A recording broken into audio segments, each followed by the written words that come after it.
کہ اس کو آپ ریلیف کا نام دیں. اگر قحط سالی میں بھوکوں کو کھانا کھلانے کے لیے ریلیف بانٹی جا رہی ہے, کھلایا جانا, ہمیشہ لوگ ریلیف میں بانٹنے کے لیے جو سب سے ہلکی چیز ہوتی ہے اس کا استعمال کرتے ہیں.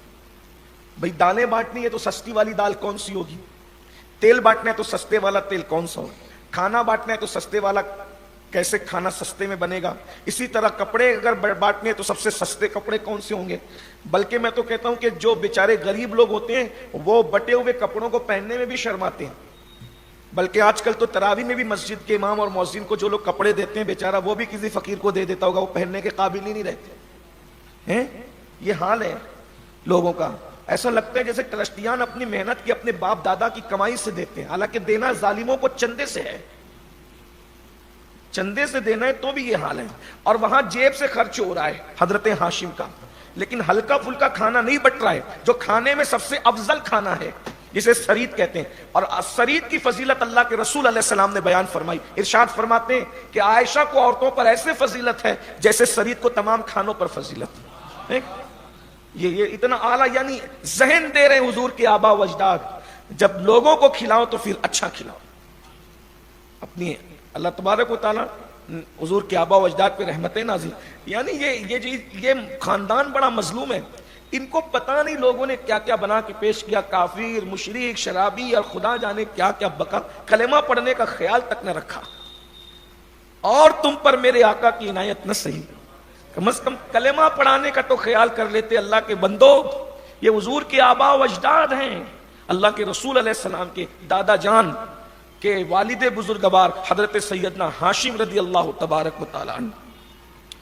تو اس طرح آپ نے ٹکڑے ٹکڑے کر کر جو شوربے میں کھانے میں ڈالے تو کھلایا, تو آپ کا نام ہاشم, عمر سے لوگوں نے آپ کو ہاشم کہنا شروع کیا, یعنی روٹی کے ٹکڑے کرنے والا, روٹی کو چورا کرنے والا ہاشم. اب یہ اس کو اتنی شہرت ملی کہ آپ ہاشم کے نام سے ہی مشہور ہو گئے. جناب ہاشم کا ایک کارنامہ اور سن لیں, اس سے حضور علیہ السلام کے مزید آبا و اجداد کی شانیں آپ کو پتہ. یہ جو نہیں ہے کیچڑ میں کول کھلنے والا میٹل ہی نہیں ہے, یہ اچھوں میں اچھے لوگ تھے, ان میں اچھا آیا ہے, چنے ہوں میں چنا ہوا آیا ہے, سلیکٹڈ میں سلیکٹڈ آیا ہے. جو مصطفیٰ لوگ تھے ان مصطفیٰوں میں مصطفیٰ آیا. مصطفیٰ کہتے ہیں چنے لوگوں کو. بتائیں حضرت ہاشم جیسا کون تھا اس دور میں؟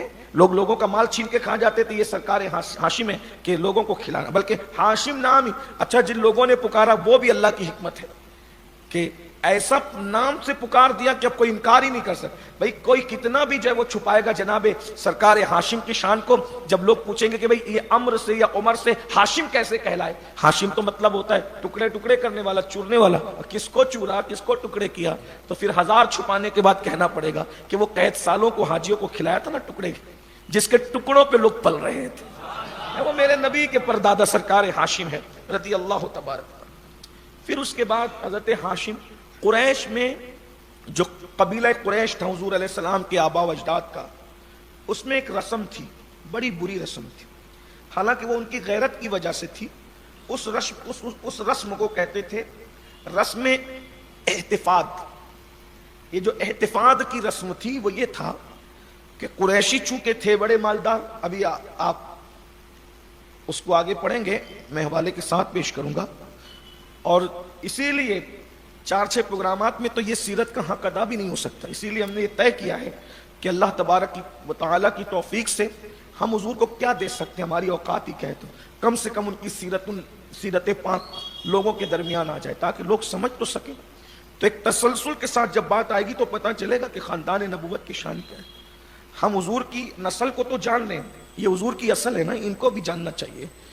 تو احتفاد کی جو رسم تھی, مالدار تھے قریش, تو اب چونکہ پورا قبیلہ مالدار ہے, اس میں کسی کا کام دھام ٹھنڈا پڑ گیا, کاروبار نہیں چلا, حالات خراب ہو گئے کسی وجہ سے, اور غربت آ گئی. تو یہ جو قریش تھے حضور علیہ السلام کے آبا و اجداد, جو خاندان کے لوگ تھے قریش کے, وہ اتنے باغیرت تھے کہ اگر کوئی غربت کی چکی میں پستا تو کسی سے مانگتا تک نہیں. مانگتے نہیں, بڑے غیرت مند غیور لوگ تھے, مانگتے نہیں تھے.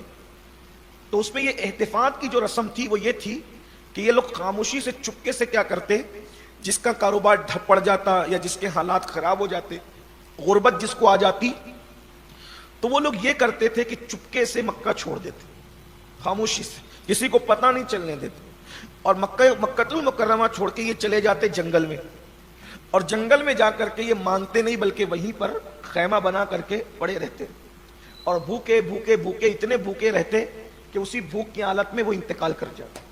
یعنی مانگنا نہیں ہے, مر جانا ہے مگر مانگنا نہیں ہے. یہ قریش وہ رسم تھی احتفاظ. جب حضرت ہاشم جوان ہوئے تو جو دوسروں کو کھلاتا ہو تو آپ کو بڑی فکر ہوگی کہ بھئی یہ رسم بد جو ہے, ایک صرف کھانے کے لیے, روٹی کے ٹکڑے کے لیے مانگنا نہیں چاہتے اور مر جاتے ہیں, تو یہ رسم کو ختم ہونا چاہیے. تو حضرت ہاشم نے سارے قریش کو جمع کیا, قبیلہ قریش کو, اور ان کے درمیان ایک خطبہ دیا کہ یہ رسم ختم ہونی چاہیے. یہ جانے جا رہی ہے نا اس میں.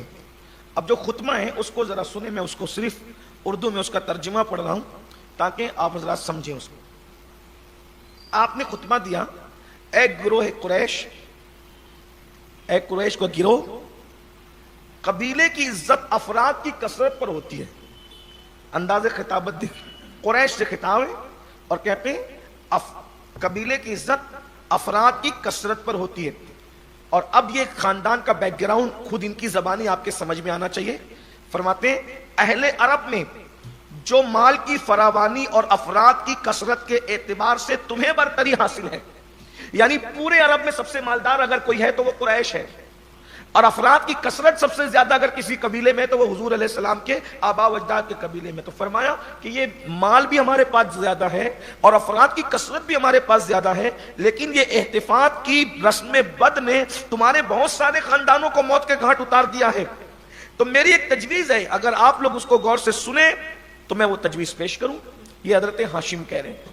اچھا ایک بات آپ کو یہ بتاؤں, یہ خطبہ سن کر کے اور یہ انقلابی باتیں سن کر آپ کو کیا لگتا ہے کہ یہ کوئی بوڑھا آدمی کر رہا ہوگا نا, بڑا دماغ دار, بڑا مائنڈیڈ آدمی, بہت سینئر ہو جاتا ہے تب آدمی اس طرح کی بات کرتا ہے. آپ کو حیرت ہوگی, حضرت ہاشم کا وصال صرف 25 سال کی عمر میں ہو گیا. یعنی یہ سارے کارنامے وہ 25 سال سے پہلے کر رہے ہیں. دیکھ لیں حضور کے آبا و اجداد کی شانیں. یعنی قوم کے بڈھے بڈھے بڑے بڑے لوگ ایک بالکل نو عمر جوان کو اپنا سردار مان رہے ہیں اور وہ اتنی حکمت کی باتیں کر رہے ہیں اور یہ سب کارنامے انجام دے رہے ہیں. 25 سال میں آپ کا وصال ہو گیا, 25 سال کی بھری جوانی میں آپ کا وصال ہو گیا. تو قوم چونکہ احتفاظ کی رسم کے آگے مر رہی تھی, وہ مانگنا نہیں چاہتی تھی. آپ نے مانگنے سے بھی بچایا اور اس کا حل بھی پیش کیا. قوم سے کہا کہ احتفاظ کی رسم نے ہمارا خاندان کے کئی جو وہ لوگوں کو موت کے گھاٹ اتار دیا ہے, ایک تجویز رکھتا ہوں اگر تم سنو. قوم نے کہا بولیے, کیونکہ آپ کی ہر تجویز بہت عمدہ ہوتی ہے, بڑی اعلیٰ تجویز ہے, بہت حکمت کی بات آپ کرتے ہیں. تو حضرت ہاشم کو انہوں نے کہا کہ آپ حکم دیں, ہم اس کی تعمیل کریں. یعنی چھوٹی عمر میں بھی یہ حضور کے دادا جان ہیں, سب پر غالب ہیں, خاندانی غالب, ہر جگہ غالب رہے ہیں, یہاں بھی غالب ہیں. تو اتنی چھوٹی عمر میں لوگ, آپ حکم دیں, سارا مکہ سارے قریش آپ کے سامنے جو ہے وہ سرنڈر ہو کر کہتے ہیں آپ حکم دیں, آپ نے جو بات کہی ہے ہمیشہ اچھی کہی ہے, آپ کہیے ہم آپ کی بات مانیں گے. حضرت ہاشم نے کہا میری رائے یہ ہے کہ تم میں سے جو مفلس اور کنگال ہو جائے ان کو چاہیے کہ وہ دولت مند خاندان کے ساتھ میں اس کو ملا دوں. یعنی ہمارے قریش میں جو دولت مند خاندان ہے تو اس خاندان سے مفلس خاندان کو جوڑ دوں, اور پھر کیا ہو کہ جب تجارتی قافلہ جائے موسم سرما میں اور موسم گرما میں, تو جو مالدار لوگ ہیں وہ مال لے کے جائیں, تو ساتھ میں اپنے اسی خاندان کے غریب آدمی کو ساتھ لے لے, اور کیا ہو مال تمہارا ہو, محنت اس کی ہو. دیکھیں آج لوگ یہ کاروبار میں طریقہ اختیار کر رہے ہیں کہ نہیں, کہ کسی کا مال ہوگا, کسی کی محنت ہوگی. پہلی شروعات جس نے کی وہ میرے نبی کے دادا سرکار ہاشم ہے رضی اللہ تبارک و تعالی. تو سرکار ہاشم نے فرمایا کہ اس سے یہ ہوگا کہ تم, اچھا یہ بھی سردی اور گرمی میں 2 مرتبہ تجارتی قافلہ نکالنے کی شروعات بھی حضرت ہاشم ہی نے کی ہے. جب تم شام جاؤ, یمن جاؤ, یہ آپ کا غریب بھائی تمہارے کام میں جو ہے وہ ہاتھ بٹائے گا, اور اس کے بعد جو ہے پھر جب تم کو منافع ہوگا تو تم اس میں سے جتنا چاہنا جو طے ہو جائے وہ منافع اس کو دے دینا. اس طریقے سے یہ احتفاط کی رسم بھی ختم ہو جائے گی, مانگنے سے بھی بچ جائیں گے, مالدار بھی ہو جائیں گے, مفلس جو وہ دولت مند ہو جائیں گے. اس طرح سے یہ ساری چیزیں ختم ہوگی. جب یہ حکمت والی بات سنی تو سارا قریش خوش ہو گئے اور کہنے لگے کہ آپ نے صحیح بات کہی. اور اس کے بعد اللہ رب العزت نے حضرت سیدنا ہاشم کی برکت سے یہ ساری چیزوں کو ختم فرما دیا. حضرت سیدنا ہاشم کو ابو البطحاء بھی کہتے تھے اور سید البطحاء بھی کہتے تھے. اور تنگی ہو یا خوشحالی, آپ کے دسترخوان پر ہمیشہ مہمانوں کا تانتا بندھا ہوتا تھا. وہ کھلاتے ہی رہتے تھے, کھلاتے ہی رہتے تھے, کھلاتے ہی رہتے تھے. یہ حضرت سیدنا ہاشم کی کیفیت تھی. علامہ سید محمود آلوسی رحمت اللہ علیہ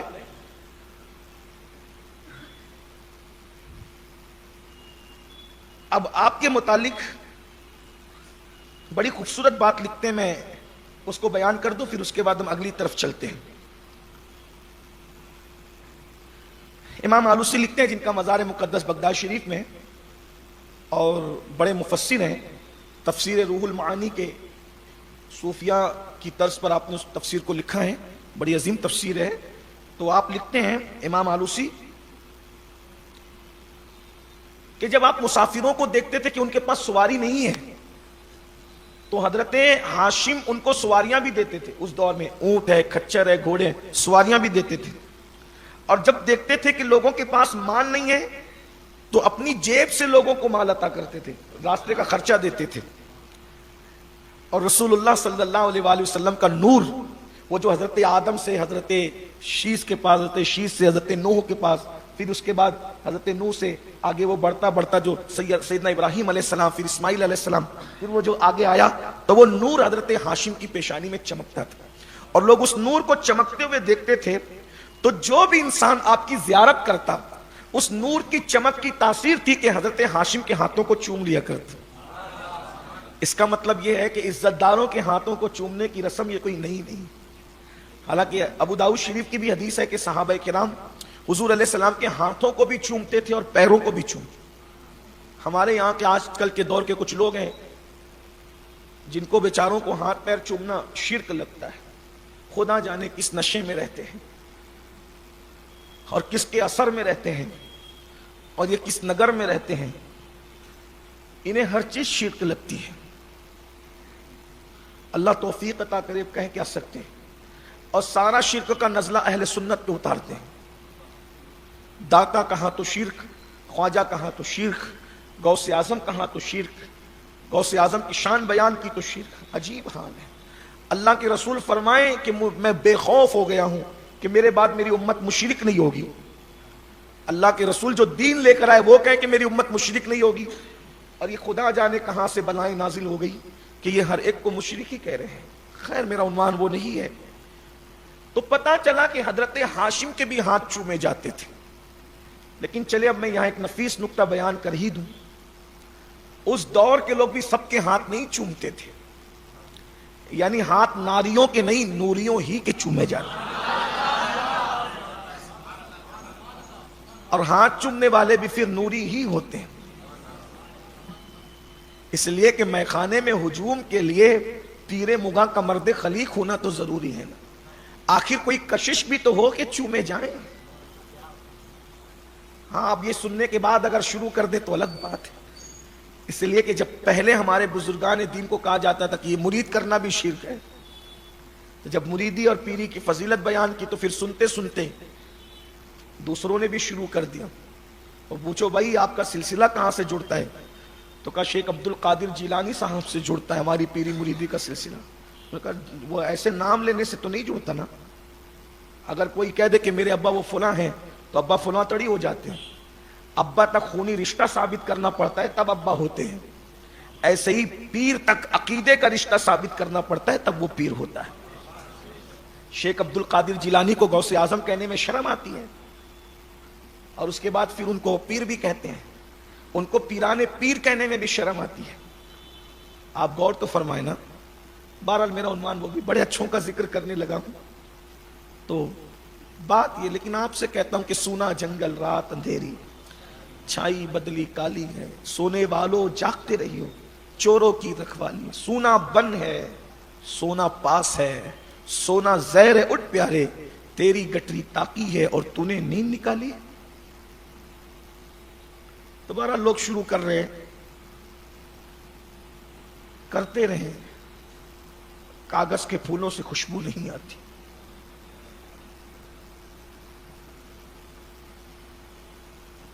فارم کی مرغیاں کتنی موٹی تازی ہو جائیں, طاقت میں کبھی گاؤٹھی مرغی کا مقابلہ نہیں کر سکتی.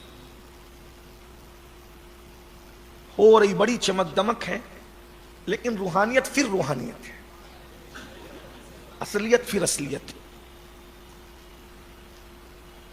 تو حضرت ہاشم کے چہرے پر اتنا نور اور زوفشاں رہتا تھا حضور علیہ السلام کا کہ جو زیارت کرتا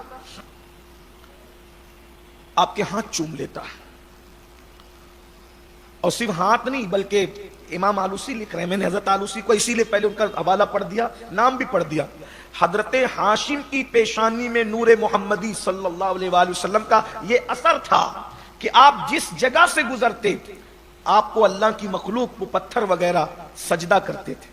نور مصطفیٰ یہ حضرت ہاشم تھے, اور آپ کی سخاوت بڑی مشہور تھی.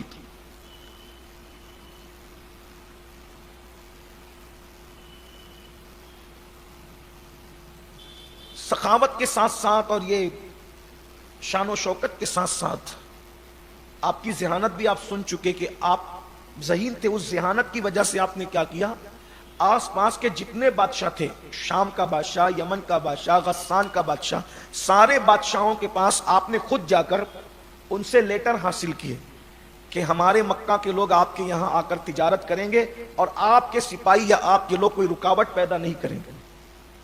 یہ کیفیت آپ کی ایک خصوصیت اور ہے کہ جب بھی ذی الحجہ کا چاند نظر آتا تھا تو ذی الحجہ کا چاند دکھنے کے بعد پہلی ذی الحجہ کو, یعنی حج کا جو اصل مہینہ ہے, تو ایسے تو ایام الحج تو 2 مہینے 10 دن پہ مشتمل ہوتے ہیں, لیکن جو مین جس میں حج ہوتا ہے, تو حضرت ہاشم چاند نظر آنے کے بعد پہلی ذی الحجہ کی صبح حرم میں تشریف لاتے تھے اور سارے مکے والوں کو جمع کر کے خطبہ دیتے تھے. آپ دیکھ رہے ہیں کہ میں نے پہلے بھی پڑھا کہ عبد مناف وہ بھی خطیب تھے, اوپر حضرت عدنان تک میں نے بتایا سب پورا خاندان خطیب ہے. اور امام زین العابدین نے اسی لیے دمشق میں کہا تھا کہ یزید تو میرے سامنے اپنے خطیبوں کو کھڑا کر کے اترا رہا ہے, تجھے معلوم ہونا چاہیے کہ خطابت ہمارے گھر کی کنیز ہے, کنیز. ہم اپنی خطابت پہ اتراتے نہیں ہیں اس لیے کہ کنیزوں پہ اترایا تھوڑی جاتا ہے, تو ایسے خطیبوں کو لا کے کھڑا کرتا ہے. تو یہ اس خاندان کا وتیرہ رہا, اس گھرانے کا بچہ بول کر. تو حضرت ہاشم جو تھے وہ خطبہ دیتے تھے, اس خطبے کو بھی تھوڑا سن لیں. جب یہ خطبہ دیتے تھے تو ان کا انداز یہ ہوتا تھا کہ یہ کعبے کی دیوار کو پیٹ لگاتے تھے. ذرا تصور کریں کہ کعبے کی دیوار کو پیٹ لگا کر پیشانی میں نور مصطفیٰ لے کر جب وہ خطبہ دیتے ہوں گے تو اس وقت کی ذوفشانیوں کا عالم کیا ہوتا ہوگا. اور اب خطبے کا انداز دے کے کہتے ہیں, گروہ قریش تم عرب کے سردار ہو. اب خاندان کا بھی حسن و جمال پتہ چل رہا ہے. جب میں کہتا ہوں کہ مولا علی بڑے خوبصورت تھے تو میلکیوں کو زکام ہونے لگتا ہے, وہ چھینکنے لگتے ہیں. یہ حضور کے دادا ہیں حضرت ہاشم, پورے خاندان کی شان بیان کر رہے ہیں. کہتے ہیں گروہ قریش تم سردار ہو پورے عرب کے, اور تمہارے چہرے بڑے حسین اور خوبصورت ہیں. یعنی خاندان نبوت کا فرد, ابھی نسل کی بات نہیں, اصل بھی خوبصورت ہے. تمہارے چہرے بڑے خوبصورت ہیں, تم زیرک اور دانش مند ہو.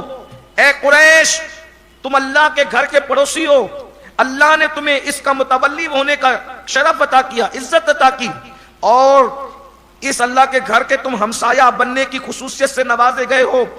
اللہ تعالیٰ کے گھر کی زیارت کرنے والے اور اس کا ادب اور احترام کرنے والے ابھی آئیں گے, حاجیوں کے لیے ابھی آئیں گے, اور اللہ کے مہمان ہوں گے. یہ بھی حضرت ہاشم کہہ رہے ہیں. دیکھیں یہاں کوئی بتوں کا تذکرہ نہیں ہے, حالانکہ اس دور میں لوگ بتوں کی تسبیحاں پڑھتے تھے, لیکن یہ اللہ کی شان بیان ہو رہی ہے. حضور کے پردادا یہ سب موحد لوگ تھے. میں نے پہلے شروع کی تقریر میں کہا تھا کہ دنیا میں کم سے کم 7 لوگ رہے ہیں ہمیشہ ایمان والے, 7 سے کم تعداد کبھی نہیں ہوئی. ہر دور میں کم سے کم 7 لوگ رہے.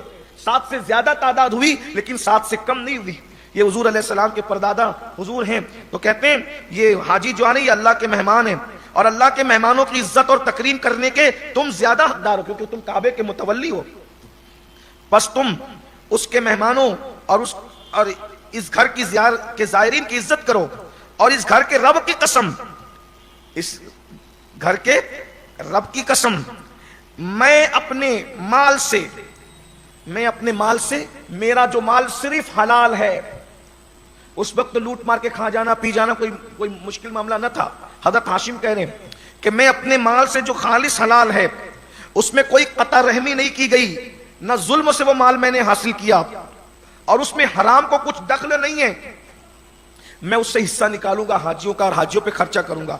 اور تم سے بھی کہتا ہوں کہ تم لوگ بھی اس نیک مقصد میں اپنا مال لگاؤ، لیکن خبردار حاجیوں پر جو مال خرچ ہوگا وہ صرف پاکیزہ ہونا چاہیے، وہ حرام نہیں ہونا چاہیے اور ظلم سے حاصل نہیں ہونا چاہیے. قرآن کے نزول سے پہلے حلال و حرام کے قاعدے بیان ہو رہے ہیں. اس کا مطلب یہی ہے نا کسی آسمانی دین پر یہ قائم تھے. اور وہ دین کیا تھا؟ وہ ملت ابراہیمی تھی. ورنہ اپنی مرضی سے کوئی اس طرح کی اللہ والی باتیں نہیں کر سکتا. تو یہ حضرت ہاشم کا خطبہ ہے.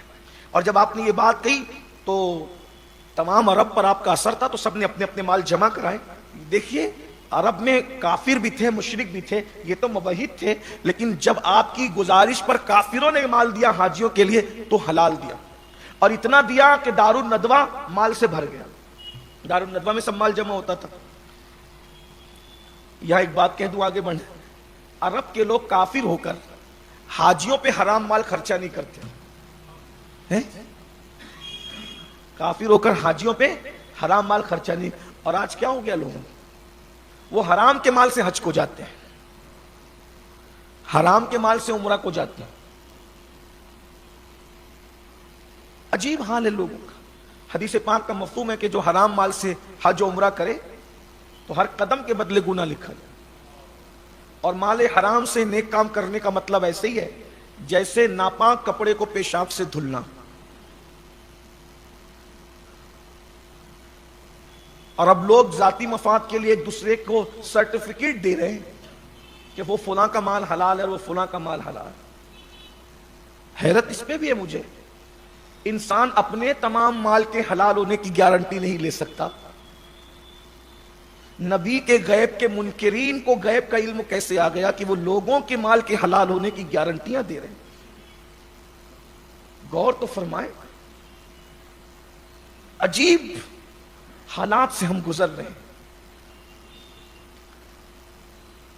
حضرت ہاشم کا ایک خطبہ اور سن لیجئے پھر اس کے بعد آگے چلتے. عرب میں کئی قبیلے تھے، ان میں سے ایک قبیلے کا نام قریش تھا جیسا کہ آپ جانتے ہیں، دوسرے کا نام خزاعہ تھا. تو قریش اور خزاعہ کے اندر کوئی چپکلش ہو گئی، اختلاف ہو گیا. حالانکہ آپ تھے خود قریشی، لیکن فیصل کی اور حکم کی حیثیت سے دونوں قبیلے آپ کے پاس آئے اور آنے کے پاس آپ سے کہا کہ آپ ہی ہمارے درمیان فیصلہ کر دیں کہ دونوں میں صلح ہو جائے. تو اب خود قریشی ہونے کے باوجود آپ نے دونوں قبیلے کو سامنے بٹھا کر کے خطبہ دیا. فرماتے اے لوگو، ہم آل ابراہیم ہیں، اولاد اسماعیل ہیں، نضر کنانا کے فرزند ہیں، قصی بن کلاب کے بیٹے ہیں اور مکے کے مالک ہیں اور حرم میں رہنے والے ہیں. دیکھ رہے ہیں پورا شجرہ بیان ہو رہا ہے. حضرت ابراہیم علیہ السلام آل ابراہیم ہے، یہ لوگ اولاد ابراہیم ہے، اولاد اسماعیل ہے، شجرہ بیان ہو رہا ہے. اور پھر اس کے بعد کہتے ہیں حسب نسب کی بلندی اور بزرگی کی پختگی ہمارے لیے ہے. یعنی ہم حسب میں بھی بلند ہیں، نسب میں بھی، اور بہت پختہ حسب نسب والے ہیں. فرمایا جس نے کسی کے ساتھ دوستی کا معاہدہ کیا ہے اس کی مدد ضروری ہے، اور اگر وہ پکارے تو اس کو لبیک کہنا لازمی ہے، بجز اس کے کہ اس کی دعوت اپنے قبیلے سے سرکشی اور قطع رحمی کی ہو. اے قصی کے بیٹو، تم اس طرح ہو جس طرح درخت کی دو ٹہنیاں ہوتی ہے، اگر ان میں سے ایک ٹوٹ جائے تو دوسری بھی وحشت اور نقصان سے دوچار ہوتی ہے. تلوار کی حفاظت اس کی نیام ہی کر سکتی ہے. ہائے ہائے کیا ادیبانہ انداز ہے, کیا خطابت ہے. فرماتے ہیں اگر تم کسی کے دوست بنو تو وہ تمہیں مدد کے لیے پکارے تو اس کی مدد کرو, مگر ہاں اگر دوست پتہ رحمی کے لیے بلائے, یعنی رشتوں کو کاٹنے کے لیے بلائے, رشتہ داروں پہ ظلم کرنے کے بلائے, زیادتی کرنے, تو پھر نہ جایا کرو. اور کیا فرمایا, تم دو ٹہنیوں کی طرح, دو ٹہنی ہوگی اس میں سے ایک ٹہنی توڑو گے تو دوسری تو متاثر ہوگی. اور فرمایا تلوار کی حفاظت کون کرتا ہے, نیام کرتا ہے. جب تک تلوار نیام میں رہتی ہے محفوظ رہتی ہے. اگر تلوار کی حفاظت نیام ہی سے ہو سکتی ہے. اور جو آدمی اپنے قبیلے پر تیر اندازی کرتا ہے وہ خود بھی تیر کا نشانہ بنتا ہے. یعنی اپنے قبیلے پہ تیر اندازی نہ کرو, تم اپنے قبیلے کو مار دھاڑ کر کے کیا کرو گے. اور پھر فرماتے ہیں اللہ اکبر, کہتے ہیں اے لوگو حلم اور بردباری بزرگی ہے. اب آپ بھی کچھ سیکھ لیں حضور کے دادا جان کے خطبے سے. حلم اور بردباری یعنی صبر کرنا, درگزر کرنا, یہ بزرگی ہے. بزرگی صرف تسبیح گھمانے کا نام نہیں, تسبیح گھمانے سے کوئی بزرگی نہیں ملتی. جگر مراد آبادی نے بہت اچھی بات کہی. انہوں نے کہا محو تسبیح ہی تو سب ہے مگر ادراک کہاں, محو تسبیح ہی تو سب ہے مگر ادراک کہاں, زندگی خود ہی عبادت ہے مگر ہوش نہیں. زندگی خود ہی عبادت ہے مگر ہوش نہیں. مل کے جس دن سے گیا ہے کوئی اقبال ایک بار جگر, مل کے جس دن سے گیا ہے کوئی ایک بار جگر, مجھ کو یوں لگتا ہے جیسے میرا آگوش نہیں ہے. بڑا آدمی تھا, بڑی بات کہہ گیا. اور ایک اور ہیں شاعر ہیں کبیر داس,